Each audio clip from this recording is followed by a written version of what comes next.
en pantalla? Me estoy viendo en pantalla, sí. Ok, ahora para que inicie. De los permisos. Me veo con la cara grandísimo. Que abajo dice Share Screen, ¿no? ¿Verdad? No, tiene que buscarme en los participantes. Participantes, Universidad Yacambú, más... Prensa Uni, recuerda. ¿Ah? Prensa Uni. Prensa Uni. ¿Mm? Ah, atendís Prensa Uni, ok. Más. ¿Correcto? Y le digo que promuevo a panelista. Sí. Promuevo a panelista. Ahí está Germán Vargas y Jorge Colmenares aparecen ahí. Ya me está atendiendo, debo aparecerle entonces allí. ¿Me oye por acá ahora? Lo estoy oyendo, no lo veo, pero lo oigo. Ahora búsqueme otra vez para que me promueva a co-host. Abajo dice participantes de nuevo. Ajá. Ajá, ¿y qué hago ahora? Dele ahí a participantes, me busca de nuevo y me promueve a co-host. Prensa Uni, More, co-host. Yes. Bueno, doctor, ahora sí estamos listos. Voy entonces a iniciar la presentación para darle el tiempo a usted. Ok, y la presentación la hago... ¿Cómo que hago para que se vea la pantalla? Pongo compartir pantalla En abajo, ¿no? compartir pantalla, ¿sí? Lo Share. pone cuando quiera que salga la presentación. Ok, muy bien. Cualquier Bien, cosa bueno, me ayudas. para eso estamos, no se preocupen. Ok, gracias, gracias. Muy buenos días, bienvenidos todos a este nuevo seminario web de la Universidad de Yacambú. En esta oportunidad con el doctor Manuel Alvarado, quien es neurocirujano, es también especialista en cirugía de columna, actual director del Hospital San Juan de Dios, una gran trayectoria y que nos va a hablar hoy un poco acerca de lo que es el tratamiento de columna para estas personas que tienen actividad de alto impacto físico, es decir, deportistas, atletas y quienes practican ejercicios fuertes en general. Es para nosotros un placer tener al doctor Manuel acá. Bienvenido, doctor Manuel, un placer tenerle con nosotros. Muchas gracias, La licenciado. mecánica que vamos a utilizar el día de hoy es que el doctor va a tener su ponencia, su presentación, y una vez cerrada la conferencia, estaremos dando un tiempo prudencial para preguntas y respuestas. Yo estaré por acá asistiendo al doctor con la parte de preguntas y respuestas. Doctor, nuevamente bienvenido. Muchas gracias. ¿Me oye bien? Por acá lo oímos, perdón, perfectamente bien.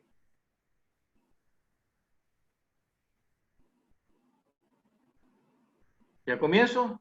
Sí, sí, adelante. Inicie cuando quiera. Ok.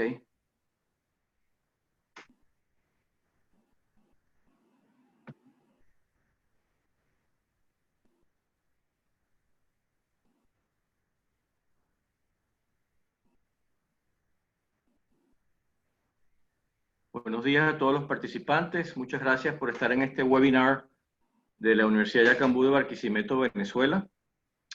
Para mí realmente es un honor poder participar con ustedes en esta serie educativa que está llevando adelante la Universidad Yacambú como una de las punteras en educación vía internet, vía web. Hoy vamos a hablar de un tema bien interesante, un tema que se trata del ejercicio, de los deportes, de lo que usted puede sufrir cuando hace cualquier deporte o cualquier ejercicio, ya sea como amateur, como hobby o inclusive como atleta. Entonces, para empezar, ¿cuál es el rol del ejercicio físico? El ejercicio físico, en primer lugar, sirve para estimular el desarrollo, la resistencia y la fuerza muscular. Aunque parezca increíble, también ayuda a mejorar la nutrición del disco intervertebral. lo que está entre vértebra y vértebra, y eso es lo que permite el movimiento de la columna. Y detiene el proceso degenerativo de ese disco. Y por último, algo que seguramente ustedes han experimentado es que libera endorfinas. Endorfinas son las sustancias que libera el cuerpo de manera natural cuando uno hace ejercicio y le da a la persona la sensación de bienestar, de sentirse bien, de estar high, de estar alto, de ser el campeón del mundo. Esas son las endorfinas. Ahora, entrando en el punto de las lesiones de la columna lumbar, podemos ver que en el atleta o en cualquier otra persona van desde el 5 hasta el 8%. Y de ese porcentaje, el 80% ocurren en la práctica. Personas que no han calentado suficiente, personas que no están entrenadas, y entonces el 80% puede sufrir lesiones en ese momento, en el momento de la práctica. Solamente el 6% de las lesiones ocurren durante la competencia porque ya el cuerpo está caliente, la persona ha hecho su estiramiento y está full entrenada. ¿Y qué les parece? En los trotadores, en los maratonistas, en los corredores, puede haber lesiones hasta en un 47%, casi el 50% de los corredores o maratonistas en algún momento tienen alguna lesión cuando están haciendo su ejercicio. Y cosa contraria a la creencia popular, solamente el 15,5% de levantadores de pesas tienen lesiones de la columna. Con respecto a la columna hay un punto muy importante que es una estructura en la vértebra que se llama pars interarticularis. La pars interarticularis es el segmento que está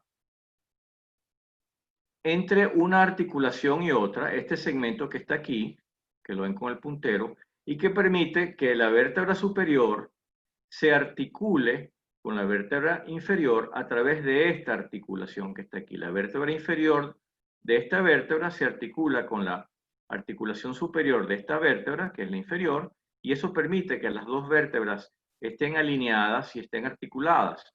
Ahora, cuando ese segmento que se llama pars interarticularis se rompe, ven este defecto que está aquí, se pierde la relación, la unión entre ambas vértebras. Y eso se llama espondilolistesis. Y eso puede conducir a que la vértebra superior se deslice hacia adelante y lo que está alineado en la parte posterior se pierda y haya una compresión del nervio en esta zona. Hay un trabajo bien interesante que llevó adelante una organización suiza con influencia mundial que se llama AO Spine, Spine de columna, donde habla de la incidencia de los defectos de la pars interarticularis en atletas. Y vemos otra vez la misma imagen donde la pars interarticularis está rota y hay una falta de relación entre ambas vértebras.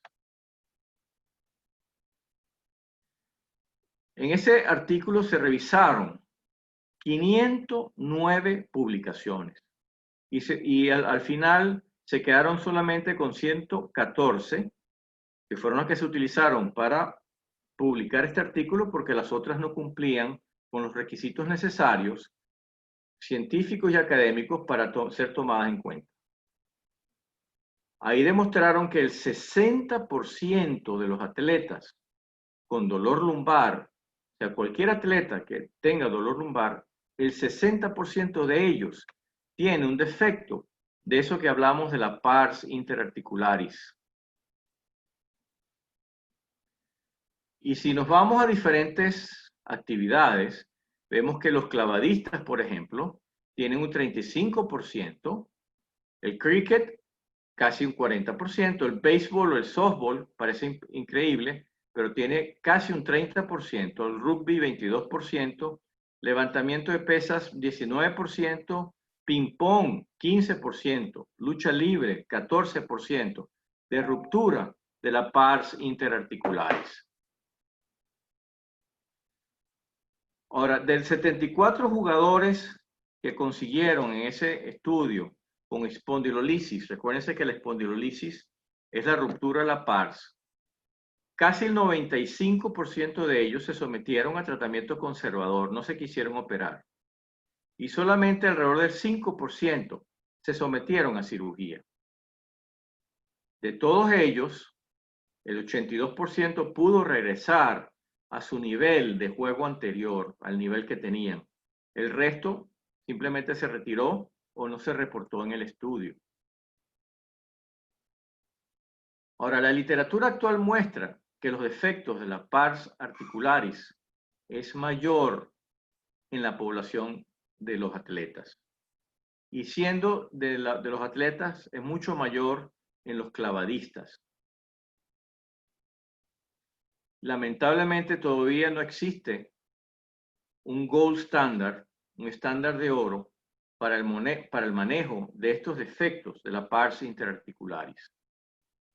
Por lo tanto, se requiere mucha más investigación para poder comparar la terapia conservadora con la terapia quirúrgica y poder comparar las diversas técnicas quirúrgicas entre sí para así saber cuál de las técnicas quirúrgicas es la más adecuada para este problema.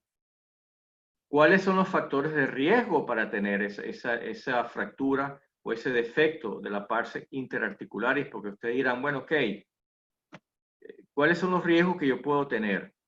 Increíblemente, los niños, la infancia y la adolescencia son factores de alto riesgo. Los hombres tienen mayor riesgo que las mujeres. Ciertos deportes, como vimos, como los clavadistas, por ejemplo, y algunos estilos de vida donde hay una hiperextensión repetida con rotación de la columna lumbar. Hiperextensión significa llevar la columna completamente hacia atrás, más allá de lo que permite la anatomía. También existen factores de riesgo, antecedentes familiares y grupos familiares, donde hay ruptura de pars interarticularis y espina bífida. Ahora, cuando tenemos dolor en un atleta adolescente, el 47% de ellos, fíjense bien, casi el 50%, tiene la espondilolisis, esa ruptura de la pars interarticularis, y la espondilolistesis, que no es más que la traslación hacia adelante de la vértebra que no está unida a la otra. ¿Por qué la espondilolisis es más común en niños? Porque sus huesos están en una etapa de crecimiento, todavía están inmaduros, y las uniones osteocondrales, en otras palabras, las uniones del hueso en sí con el cartílago de crecimiento, son todavía aún muy débiles, y las cortezas del hueso están muy delgadas, y eso permite que haya una fractura de la pars interarticularis. Por eso es un factor de riesgo en niños. Otra cosa es que los niños participan con mayor frecuencia en actividad física. Los niños están constantemente jugando, brincando, saltando, jugando pelota, jugando fútbol, jugando voleibol. No paran nunca, mucho más que los adultos. Entonces, si tienen más frecuencia de actividad física, obviamente también tienen más frecuencia de ruptura de la pars interarticularis, y no hay tiempo suficiente entre una actividad y otra para que se recupere de ese microtraumatismo constante que están sufriendo. Otra razón es que los niños es difícil que toleren cargas no acostumbradas, cosa contraria del adulto, que tiene una columna ya madura, ya fuerte, con una corteza muy resistente, y puede tolerar con mayor facilidad cambios de cargas. De tal manera que un niño, por ejemplo, que sea experto en fútbol, puede lesionarse cuando practica otro deporte al cual no está acostumbrado, que nunca ha jugado. Por ejemplo, tenis. Incluso si el tenis, este otro deporte, tiene fuerzas de carga similares a la que presenta durante el juego de fútbol, pero su cuerpo no está preparado para ese tipo de microtraumatismo.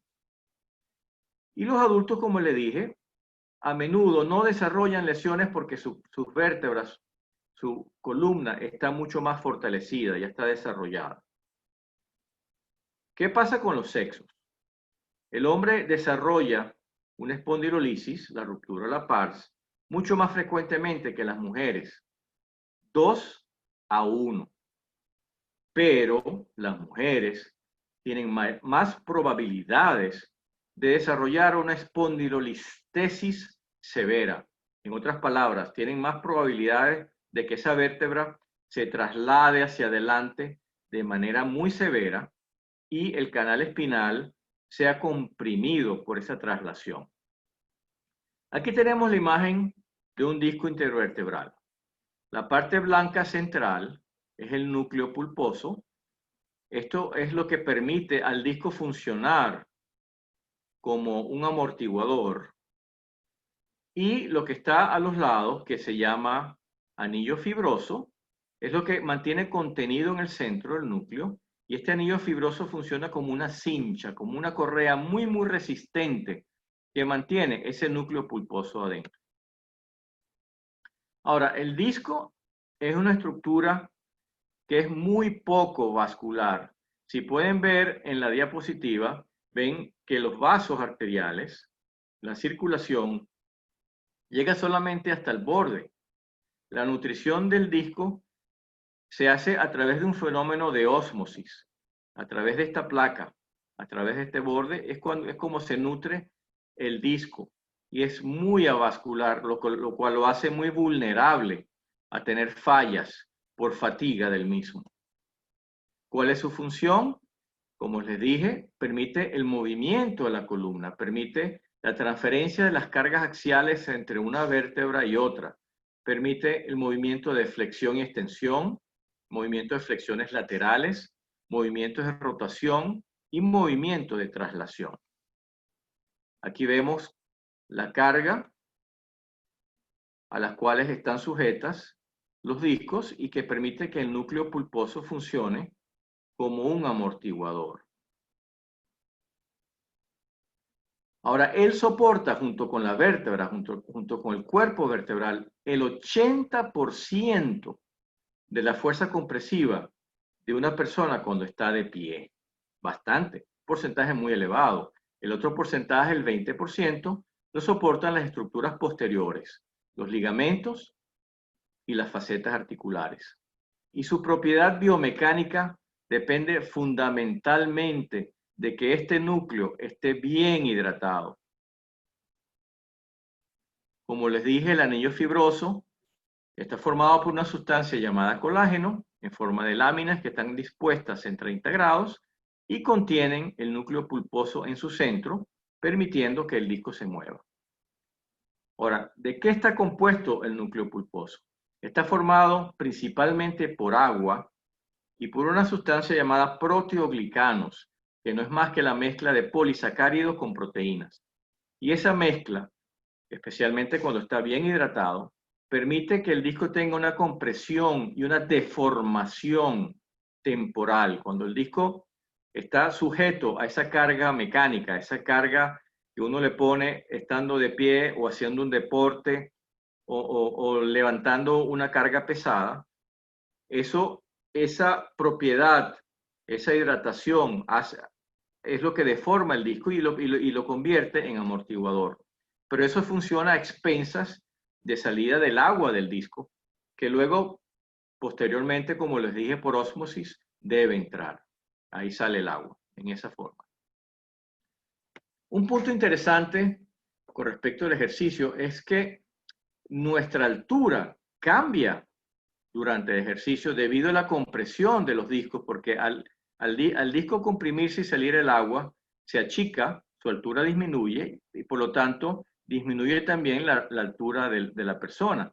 Aquí vemos en morado que un trote de 6 kilómetros produce una disminución de altura como de 2,5 milímetros.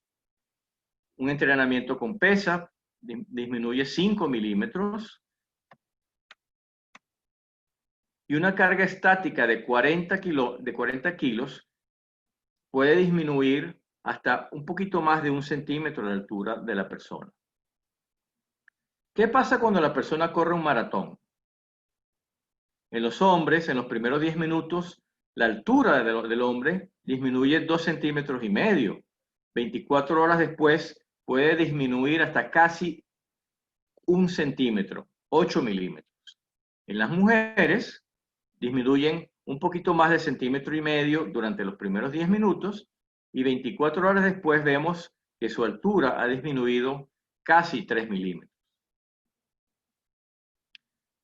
Este es un punto bien importante, la movilidad y la estabilidad de la columna, porque debemos mantener una columna bien estable para que esa columna esté sana. Ahora, eso está dado por un sistema neuromúsculo-esquelético complejo de 3 segmentos que lo escribió un autor llamado Panjabi. Aquí lo tenemos, 3 subsistemas. El primero es el pasivo, que está compuesto por disco, el ligamento y hueso. Es inactivo, es muy poco lo que nosotros podemos hacer con respecto a ese sistema. Sin embargo, el segundo sistema, que es el sistema activo, donde están los tendones y los músculos, ahí es donde podemos trabajar bien para fortalecer nuestra columna y evitar las lesiones. Y el tercer sistema, donde también muy poco es lo que podemos hacer, es el sistema nervioso con sus componentes neurales. Ahora, las características biomecánicas dependen de que esos 3 sistemas tengan una buena integridad, estén coordinados y estén balanceados.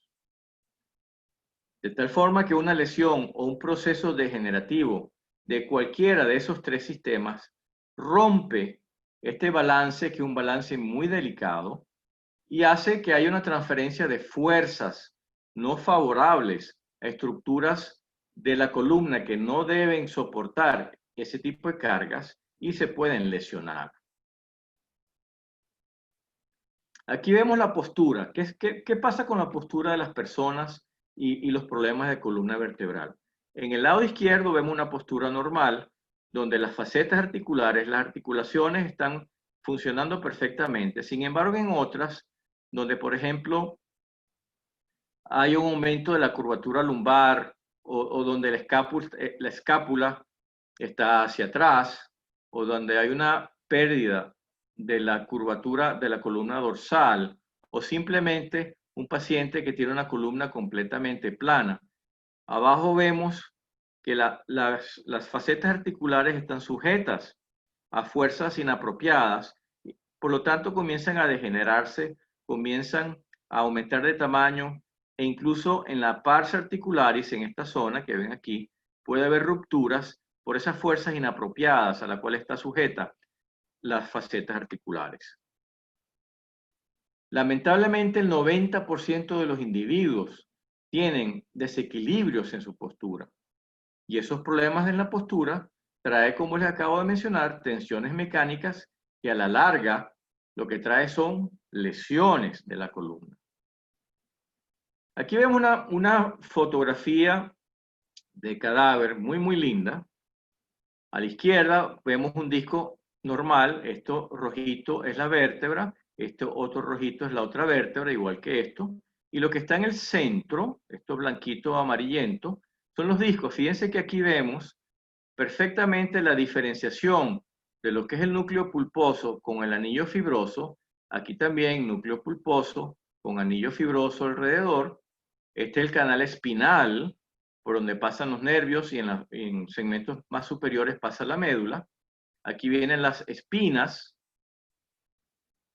lo que la gente llama espinas, que son las apófisis espinosas de la vértebra, y entre una espina y otra, o entre una apófisis espinosa y otra, están los ligamentos interespinosos, y en esta zona está el ligamento amarillo en la parte posterior. Ahora, ¿qué pasa cuando el disco se degenera? Esta altura se pierde porque se pierde la hidratación del núcleo pulposo y sucede esto que vemos aquí. El espacio está disminuido, se pierde la diferenciación entre lo que es anillo fibroso y núcleo pulposo, inclusive puede haber casi que un contacto de una vértebra con otra. El anillo fibroso y el núcleo pulposo se pueden herniar, entonces lo que se llama hernia discal. Entonces vemos el espacio que estaba aquí del canal espinal severamente reducido con los nervios comprimidos. El ligamento amarillo que estaba en la parte posterior, al acercarse estas espinas o apófisis espinosas, protruye hacia adelante ayudando aún más a que este espacio se reduzca severamente. En un corte axial, en un corte transversal lo vemos también. Vemos estas zonas rojas del disco, esta es la parte anterior, que es donde ha habido la ruptura. Estos pequeños filamentos que vemos aquí son los agujeros de conjunción por donde salen los nervios y están completamente comprimidos.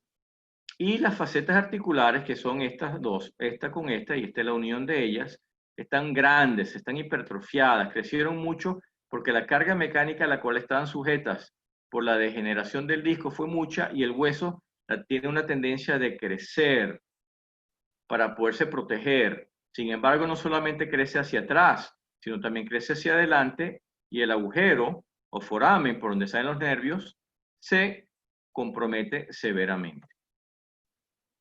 Aquí vemos la misma imagen, pero en resonancia magnética, como les mencioné.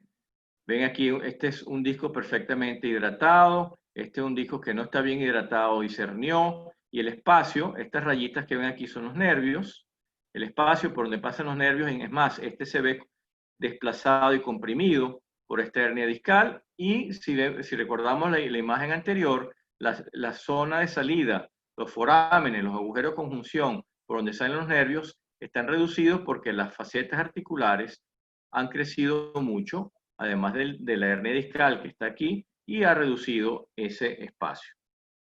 Y eso produce dolor, produce pérdida de fuerza, produce pérdida de reflejos. Vemos esa imagen con la correlación anatómica, donde el nervio que va aquí está comprimido, este es unilateral, esta es la hernia discal, este es el ganglio del nervio. Fíjense el espacio, la diferencia que hay entre este y este espacio, que es bastante amplio, el nervio sale muy bien, y el espacio que hay aquí es muy reducido, por lo cual este nervio está muy comprimido. En este caso, sí, el conducto espinal, el canal espinal, está más amplio, ¿no? El saco no está comprimido como tal. Ahora, ¿qué podemos hacer para evitar estos problemas y rehabilitar la columna? Primero debemos saber que la columna vertebral tiene que ser evaluada globalmente, toda, no solamente la cervical o la dorsal o la lumbar de manera independiente, no. Tiene que ser evaluada como una totalidad, desde la cervical hasta la lumbosacra, y dar un tratamiento simultáneo a toda la columna. A mis pacientes les digo muchas veces que los problemas de columna vienen como un combo. Combo 1, combo 2, combo 3. Combo 1 sería la lumbar, por ejemplo, muy afectada y la cervical y la dorsal muy poco afectada. El combo 2 es, por ejemplo, la cervical y la lumbar muy afectada. ¿Y por qué digo esto? Porque los problemas del disco no es un problema puntual, es una enfermedad que afecta todos los discos de la columna. Es una enfermedad degenerativa y progresiva, no se detiene jamás. Por eso debemos cuidarla muy bien. Entonces, el atleta, la columna, el buen estado de la columna del atleta depende fundamentalmente de que esa columna esté estable y de que los patrones de movimiento musculares estén coordinados. Y como les dije anteriormente, la columna estable está mantenida por la interacción de los tres sistemas, el inactivo o el pasivo, que es el disco, las facetas articulares que ya vimos en los ligamentos, el neural, que es el sistema nervioso con sus componentes, y el activo, que son los músculos y los tendones, que es allí donde sí podemos actuar para evitar una lesión. Todos los tres sistemas están interrelacionados y cualquier lesión en alguno de ellos trae un desbalance con su respectiva lesión. De tal manera que las lesiones son una complicación real, muy real. Cuando hay movimientos corporales de alta velocidad, colisiones, o sea, golpes, choques de una persona con otra, o contracciones musculares repetitivas de alto impacto, hay una alta probabilidad de tener lesiones, porque el tejido llega a su límite. y al llegar a su límite se puede romper, se puede lesionar. Aquí vemos dos tipos de deportes, el béisbol, que es muy popular en Venezuela, el otro es el rugby, donde puede haber contorsiones, movimientos musculares inapropiados, golpes entre los jugadores, y eso conduce a lesiones sin lugar a dudas. Ahora, en la columna lumbar, ¿quiénes son los más lesionados? Los clavadistas, los que hacen fútbol, gimnasia, baile, remo, golf amateur. ¿Por qué golf amateur? Porque son personas o niños que no están bien entrenados. Ballet, su columna está sujeta a movimientos de torsión, a movimientos de hiperflexión, a movimientos de hiperextensión, que lo hace muy sujeto a tener una lesión. En segundo lugar, el baile aeróbico. El golf profesional es un poco menos que el golf amateur, porque los profesionales se entrenan, se preparan, entonces tienen muchas menos lesiones. También la danza general, el trote, el ciclismo, el tenis, el patinaje. Aquí vemos otras imágenes con otros deportes, gimnasia, fútbol, que están sujetos a muchas lesiones de columna, amén de tobillo, rodilla, etc. Entonces, definitivamente el tejido blando es un factor primordial en el soporte y la movilidad de la columna, más que inclusive que el mismo hueso, porque el tejido blando es el que le da el sostén a la columna. Así vemos, se hizo un estudio que en una columna sin tejidos blandos, dejando solamente el disco y los ligamentos, soporta solamente una carga de apenas 18 kilos antes de colapsar. Al sobrepasar apenas 18 kilos, la columna sobrepasa. Eso recalca la importancia que tienen los tejidos blandos sobre una columna sana. Recuérdense, el sistema activo, lo que son los tendones y los músculos. Ahora, ¿cuáles son los grupos musculares que ayudan a estabilizar la columna? En primer lugar, los músculos flexores, donde tenemos los flexores cortos como el psoas, la columna lumbosacra, y los flexores largos como los abdominales y los oblicuos. Los músculos extensores, que son todo el grupo de músculos que están en la parte posterior de la espalda, que son los músculos paraespinales, y los accesorios, que son el cuadrado lumbar y el dorsal ancho. Sobre esos músculos podemos trabajar, podemos hacer ejercicios para estabilizar y fortalecer esa columna y evitar lesiones. Entonces tenemos que considerar la flexibilidad de esos músculos y la fuerza muscular que tiene cada uno de esos grupos musculares. Porque eso es lo que nos va a permitir que la columna esté estabilizada y no tengamos lesiones. Entonces la flexibilidad promedio o mayor de promedio es un componente crítico. ¿Por qué? Porque al tener una buena flexibilidad o inclusive un poco más allá del promedio, eso nos ayuda a prevenir lesiones, nos ayuda a obtener y mantener un rendimiento óptimo en nuestro deporte, en nuestro ejercicio, como aquí, una gran flexibilidad. Eso evita las lesiones. Tenemos que tomar en cuenta las técnicas de estiramiento, de calentamiento y enfriamiento, que son muy importantes para evitar lesiones musculares.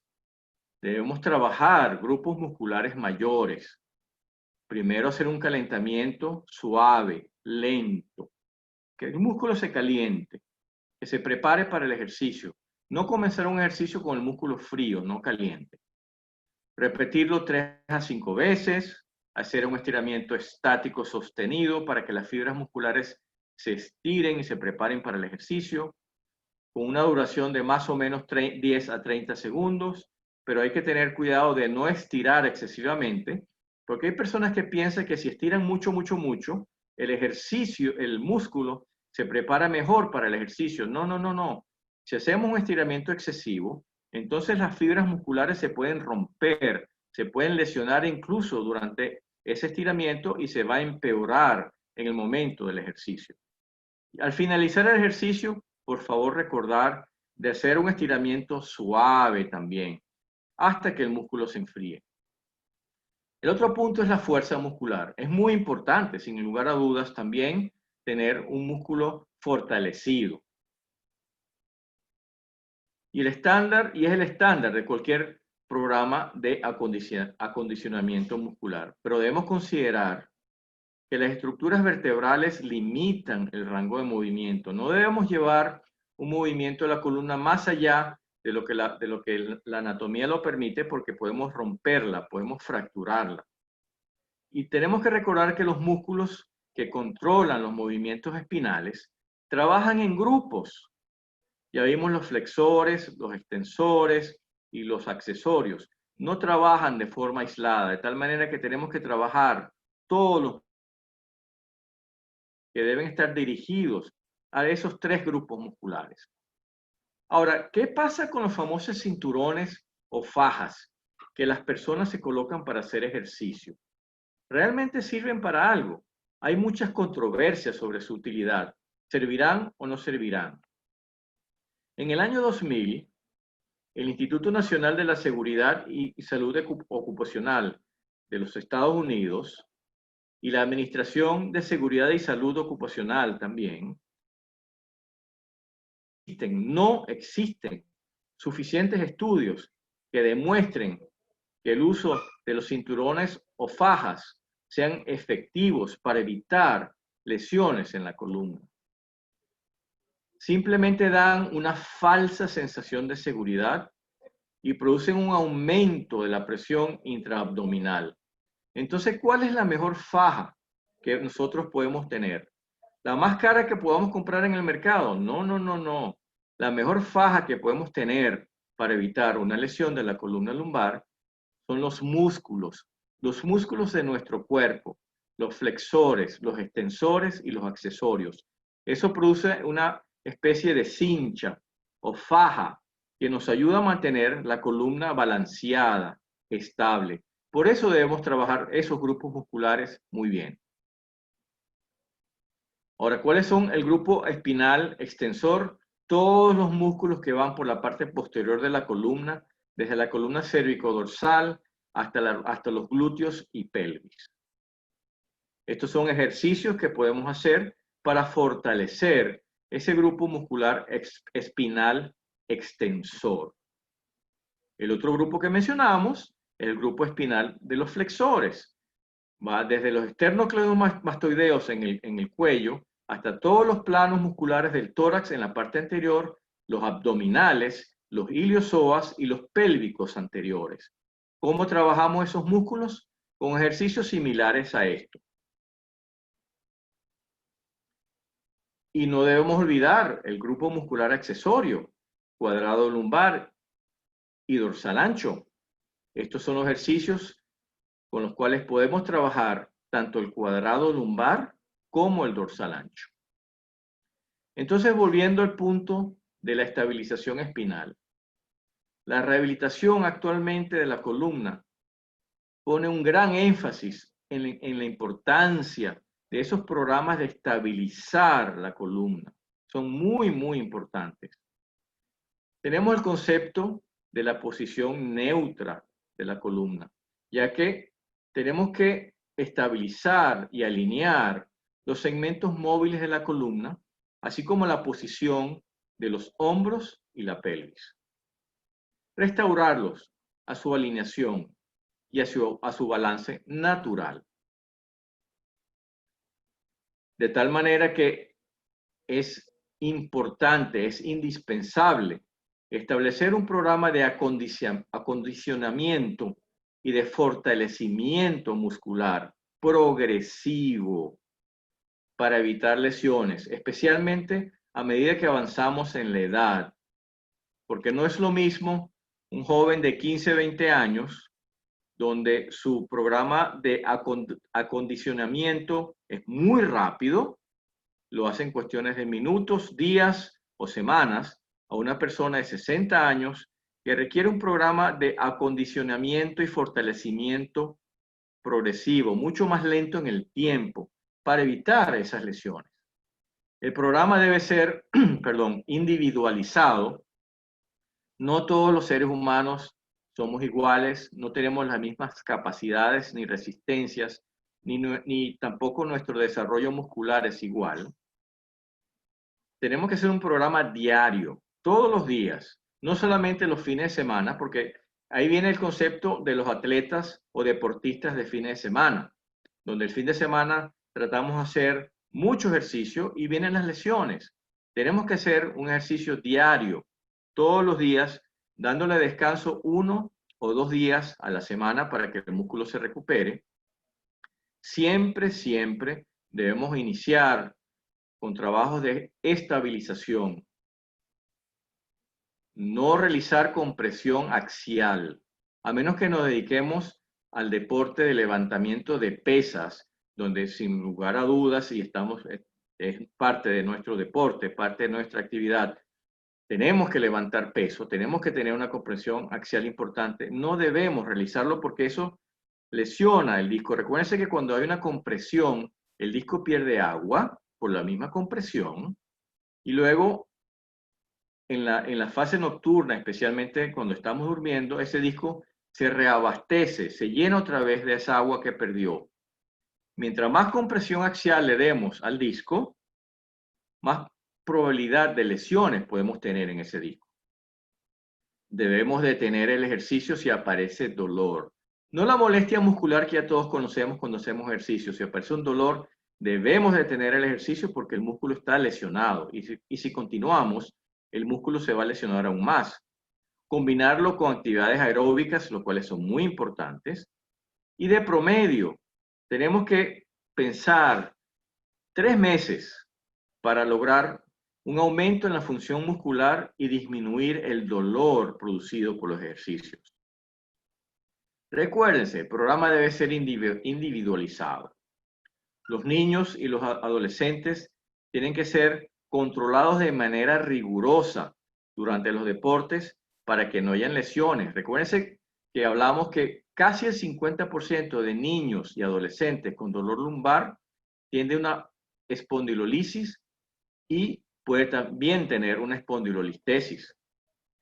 Y los niños y adolescentes no deben ser cambiados de deportes de manera súbita y sin un entrenamiento adecuado. Deben ser examinados también periódicamente durante deportes con hiperextensión de la columna, como los clavados, la gimnasia olímpica o la gimnasia rítmica, el tenis, el voleibol, donde el niño tiende a echar la columna mucho hacia atrás, hiperextenderla, y eso puede producir una lesión. Muchas gracias por su atención.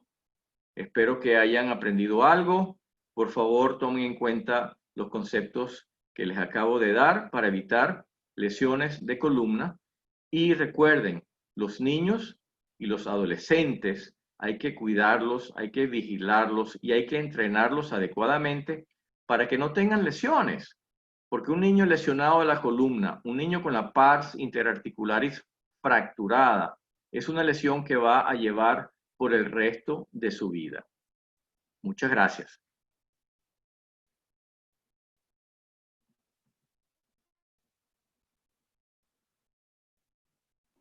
Muy bien. Muchísimas gracias, doctor Manuel. Una excelente conferencia.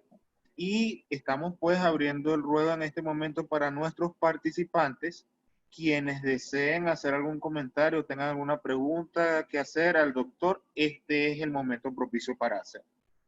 Muy bien, empezamos por acá. Acá en el chat, la ingeniero Jazmín Durán dice, buenos días, ingeniero Jazmín Durán, Facultad de Ingeniería, pues está reportando que estuvo presente durante la conferencia. Dice acá Yolimar Freites, excelente, excelente ponencia. Por acá, por el lado de preguntas y respuestas, tenemos a Josmari Barreto que nos pregunta, buenos días, en este caso sobre un atleta con problemas de discos en el área de su columna, ¿este podría volver a retomar su actividad física? Sí, sí. Recuérdense de la diapositiva que presenté donde más o menos el 80% de los atletas llevaron un tratamiento conservador y casi un 10% llevaron un tratamiento quirúrgico, de los cuales la gran mayoría pudo retomar su actividad física e inclusive llegar a niveles que tenía anteriormente. En una época, no voy a decir quién, porque realmente no me compete, me tocó operar a un jugador de pelota, de béisbol, de muy alto nivel, un grande liga, que tenía una hernia discal lumbar, con mucho dolor, y tuvo que tomar un reposo, tuvo que tomar un tiempo fuera del juego, un atleta muy conocido venezolano. Se le hizo su cirugía de columna lumbar, gracias a Dios, muy exitosa, con excelente resultado. Y a la vuelta de un año, después que él completó su recuperación postoperatoria, hizo sus terapias, hizo su protocolo de fortalecimiento muscular, pudo reintegrarse a su juego y siguió su vida de Grande Liga durante muchos años más con el mismo nivel que tenía previamente. Muchos jugadores han tenido lesiones de columna y han logrado retomar su actividad previa con el mismo nivel. Y es posible. Muy bien, dice acá nuevamente Josmari Barreto, en caso de un niño, ¿cómo se da cuenta si tiene un rompimiento de disco? ¿Puede pasar en niños un caso así? Sí puede pasar, no es frecuente que un niño tenga un disco roto, una hernia discal.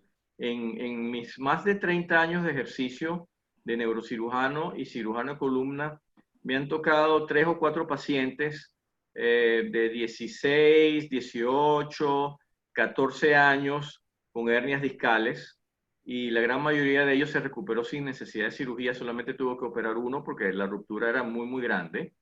Pero no es tan frecuente. Más frecuente es la ruptura de lo que ya les mostré, la pars interarticularis, que es el segmento de la columna que une una vértebra con otra. Eso sí es frecuente, y eso el niño lo va a manifestar con dolor lumbar, y hay que llevarlo a su médico de confianza, al neurocirujano, al cirujano de columna, al ortopedista que sea especialista en columna para que le haga sus rayos X o su resonancia, su tomografía computarizada, evaluar el caso y decidir qué va a hacer con el niño. Muy bien, aprovecho la oportunidad. Estuvo hablando sobre lo que era el asunto de las fajas y usted explica que la mejor faja es el músculo. ¿Quiere decir esto que la recomendación médica real sería intentar evitar el uso de fajas, sobre todo durante lo que es la actividad física como tal? Sin lugar a dudas. Recuérdense que el estudio del Instituto de Salud estadounidense hicieron una evaluación bien exhaustiva con respecto a las fajas que la gente utiliza para hacer deportes, y realmente no es conveniente. No es conveniente porque al colocarse la faja, el músculo que debe estar sosteniendo la columna deja de trabajar.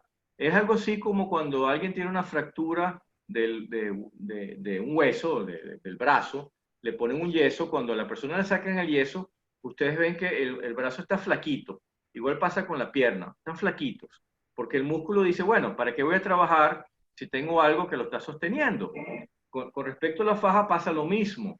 La gente se coloca la faja y piensa, no, estoy bien, pero el músculo que debe sostener la columna dice, bueno, está la faja puesta, está haciendo mi trabajo, y el músculo se atrofia, de tal manera que la columna pierde eso que hablamos del balance natural, de la alineación, porque ¿qué es lo que es la columna? Yo creo que ahora sí me están viendo.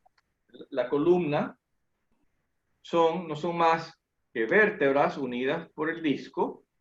En la parte posterior, se acuerda que hablamos de las facetas articulares, de lo que es la pars interarticularis, pero si los músculos y los ligamentos que llegan a esa columna no están fortalecidos, la columna comienza a moverse de manera errática y el disco comienza a lesionarse. De tal manera que la mejor faja que una persona puede tener es la faja natural, la faja que uno mismo ejercita, que uno mismo fortalece, el grupo flexor, el grupo extensor y los accesorios, que eso mantiene la columna bien alineada, bien fortalecida, y es mucho mejor que cualquier faja que ustedes puedan comprar en el mercado. En ese caso, doctor, la persona que sufre de algún tipo de desviación de columna, generalmente tienden a intentar ayudarse con estas fajas cuál debería ser la verdadera o el verdadero tratamiento o el verdadero paliativo para su condición. Lo que pasa es que la desviación de columna es otro punto, es lo que se llama la escoliosis. Hay escoliosis que son congénitas, hay escoliosis que son neuromusculares, hay escoliosis que son adquiridas. Todo depende del tipo de escoliosis que tenga la persona, si se puede resolver con un protocolo de fortalecimiento muscular, si requiere el uso de un corset durante la fase de crecimiento del niño o si requiere de cirugía. Son casos que hay que evaluar de manera muy individual con el especialista para que él sea el que le diga qué tipo de tratamiento es el más adecuado para el paciente en particular. Ese es ya otro tema, que es el tema de las escoliosis. Un atleta, una persona que hace deporte, a menos que tenga una predisposición o tenga ya una escoliosis leve antes, no va a presentar una escoliosis por hacer ejercicio, por hacer deporte. Al contrario, al tener una columna balanceada, al tener grupos musculares fortalecidos, va a evitar que tenga una escoliosis. Perfecto. Tengo por acá otro comentario de la ingeniero Jazmín Durán. Dice, mis felicitaciones al doctor Alvarado. Excelente ponencia. Fui gimnasta y entiendo los cuidados, ya que los tomé en cuenta en su momento. Pero ahora tengo 60 años y me preocupan lesiones de este tipo, por lo que sus recomendaciones me tranquilizan, ya que da una posibilidad de mantenerse con un cuidado consciente. Gracias. Incluso es muy importante para cualquier persona mantener su postura correcta en su quehacer y en trabajos donde debemos mantener posturas ergonómicas para evitar estas lesiones. Excelente, excelente comentario, Cecil. Felicito al ingeniero Durán por su comentario tan acertado. Muy bien, no tengo de momento más comentarios ni preguntas por aquí. Nuestro público, nuestros participantes, si desean preguntar algo más es el momento antes de que cerremos el ruedo. Si no hay más preguntas, yo personalmente quiero darle las gracias al doctor Alvarado por esta información tan valiosa. Una conferencia tan directa al punto y tan informativa sobre un asunto que muchas veces incluso en nuestro quehacer diario descuidamos y que es tan importante para todos y evidentemente de forma muy especial para quienes practican deporte, quienes hacen ejercicios de alto impacto. Así que de parte de la Universidad de Yacambú, muchísimas gracias. Para nosotros ha sido un placer tenerle acá y esperamos pues contar con su colaboración en futuras ocasiones. Muchas gracias, licenciado Izarra. Pues, como dije al principio, para mí fue un privilegio y un honor estar con ustedes en una universidad tan prestigiosa como la Universidad de Yacambú de Barquisimeto, que se está transmitiendo por internet y está haciendo una labor de educación excelente, nacional e internacional. Muchas gracias por su invitación y estamos a la orden. Muy bien, muchísimas gracias, doctor. Y ustedes, amigos que estuvieron con nosotros en esta hora, recuerden que pueden ingresar a nuestra página web www.uni.edu.be, donde encontrarán el calendario del resto de seminarios web que están a su disposición para las próximas fechas. Esperamos contar también con su asistencia en todos estos temas. Y nuevamente, muchísimas gracias a cada uno de ustedes por preferirnos en esta hora. Gracias, doctor Manuel Alvarado. Ha sido un placer y esperamos seguir contando con el apoyo de cada uno de ustedes. Un feliz día para todos. Hasta luego.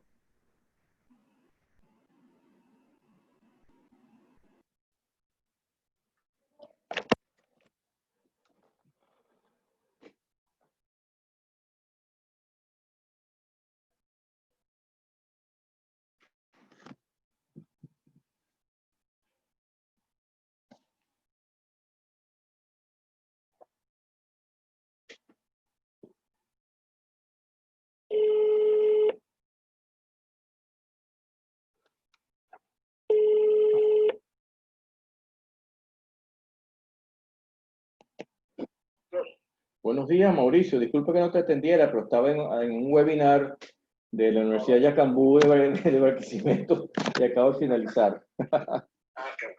Sí, sí. Mire, Carlos, necesito qué plan va a tener usted de velocidad. Ajá, para iniciar, yo quiero probar con 10. Si me va chévere, lo aumento 20, pero de inicio, el de 10. El de 10, ok. Y entonces... El de 10 simétrico. Sí, todos son simétricos. Okay. Yo les recomiendo que hagan el pago anual, porque entonces la instalación va a salir más barata. Ajá. ¿Cómo será la instalación de una forma u otra? Si lo paga anual, la instalación le sale $170. Ajá. Si lo paga mensual, le va saliendo $130. Se me va a ahorrar $60. $60. Y creo que... Te lo aplica contra el router, por ejemplo. Claro, claro. Y el pago, creo que el pago también anual disminuye un poco las cuotas, también el monto total. Sí, claro, son 2 meses que no va a pagar. O sea, va a pagar 10 meses, o sea, le van a dar servicio por 12 meses, pero va a pagar 10. Ok, está bien. Vamos a hacer el pago anual. Pues, ¿cuánto sería el total? 800, no, eso sería 600, más que ahora no me acuerdo del monto, no me, perdón, el monto son $800 más los 170. Sí. Ya yo se lo envío, de todas maneras. Ok. Carlos Río no ha enviado nada. ¿Perdón? Carlos Río no ha enviado nada para decir ponerlo para que se ponga la pila. No envió, pero yo le envié los datos de él, ¿no? Sí, pero él tenía que enviar el correo para Riffy para Riffy la copia de la cédula. Ah, bueno, déjame llamarlo ya. Por favor, mándame los dos planes para yo evaluarlo bien y lo llamo en 15, 20 minutos, ¿le parece? Sí, ya yo se lo estoy enviando, o sea, le voy a enviar lo que me envió Manuel para todo lo que estamos aquí en el edificio. Entonces, bueno, para que tenga una idea de cómo son los planes. Ok, y pregúntele a él, por favor, si digamos a los 2 o 3 meses yo quisiera aumentar el plan a 20. Si, No, hay que pagar la diferencia. sí, claro, hay que pagar. Yo creo que con 10 usted va a estar bien. Sí, muy bien, pero por si acaso, porque uno nunca sabe, si de repente quisiera aumentar a 20, claro, yo pago la diferencia, pero la pregunta es si es posible. Ok, yo le comparto esa parte. Entonces habla con Carlos para que me dé la información y lo importante es qué velocidad va a tener él y qué plan se va a meter. Ok, chévere, ya lo estoy haciendo. Gracias, doctor. Gracias, hasta luego.